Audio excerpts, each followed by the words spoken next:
Greetings from Atlanta, Georgia. At the close of this very special year, I would like to thank the State Department for sponsoring this program, Indus Valley School for inviting me to participate, and Tazeen Hussein, in particular, for extensive efforts and dedication. Bringing together institutions and individuals is challenging. It's also very important. On that note, I'd like to share with you my thoughts on the topics that Tazeen asked me to address. To come from outside of a system and culture and be invited to contribute is an honor and a responsibility. I'm not sure if the term translates internationally, so I will define it. Traditionally, a silo is a tower where precious resources, usually grain, are stored. In contemporary use in the United States, it has come to mean an isolated environment or system, one that is not networked or connected with other environments and systems. I think human beings and organizations tend to operate in silos and comfort zones, whether those silos are our own departments, our institutions, our classrooms, our culture. But deeper insight and richer understanding always comes from connection. We all know that knowledge and understanding are not resources that diminish with sharing. They grow and they foster new knowledge and understanding. I experienced this in 2015 when I came to Karachi, ostensibly to share my knowledge and expertise. And I truly hope that what I taught and shared was of value. But I know that what I learned and what I have been able to share with my students, my department, and my institution is of far more value than I can convey in a few words. This time around, I got a chance in March to share a body of work called The Breath of the Compassionate. This work would never have existed if I had not had the chance to learn from designers, scholars, and artists in Pakistan. It meant a great deal to me to share this work in March. And as I think about that experience, I also think about the experience of reviewing design residency applications. As I read over them, I learned of traditional practices in Sindh, such as cattle bells or tal, and the camel shearing and dyeing that not only have cultural aesthetic value, but are also used to communicate meaning, sometimes in wonderfully complex and subtle ways. And as applicants noted, these practices are in danger of disappearing. If they're not recorded and shared, then I think precious creativity and technical innovation will be lost. If one afternoon in 2015 of a traditional geometric art lesson could inspire a Westerner to learn more of Sufi thought and create an entire body of work, what could more knowledge of these traditional craft practices lead to? And what innovation could they inspire?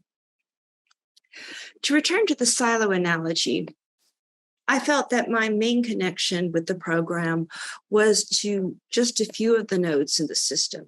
The attendees of my Breath of the Compassionate presentation and the participation and the design residencies, the designers who shared their ideas in my workshop this summer. So as I thought this over, I have three main requests or suggestions moving forward. I'd like to see some sort of virtual platform or website utilized or created dedicated to this program and the workshops and the talks and presentations and work that have arisen from it. Right now, I could well be wrong, but I feel like trying to access that, we need to go to different locations. And I think maybe that's one of the things perhaps several of us have thought or learned about.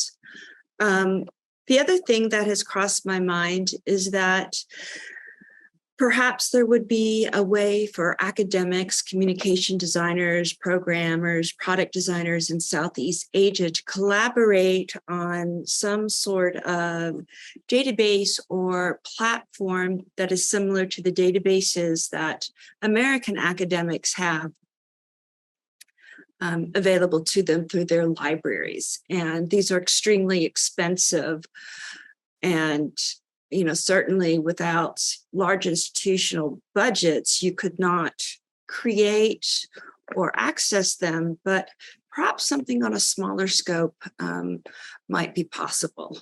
Some sort of means to network silos. Another thought I had was that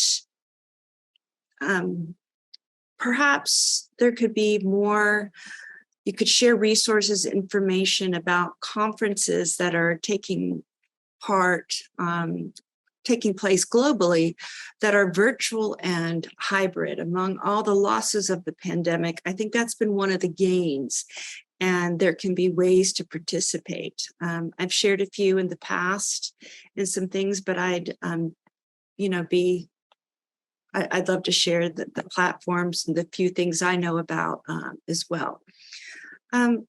Finally, I would also like a chance to follow up on the design projects and academic research set in motion by this program. I'd like to see projects such as the design residencies and the projects started by communication designers in further development and completion. I would like to see, hopefully, the State Department maybe be able to fund some travel, perhaps internationally. I think it's most important that the institutions in Southeast Asia network amongst themselves, but I also think that a way to share what you do with a broader international audience that could really benefit, as well as you benefiting, would be a wonderful thing. So I'm going to close now and say Allah Hafez, and I hope we all meet again. Thank you.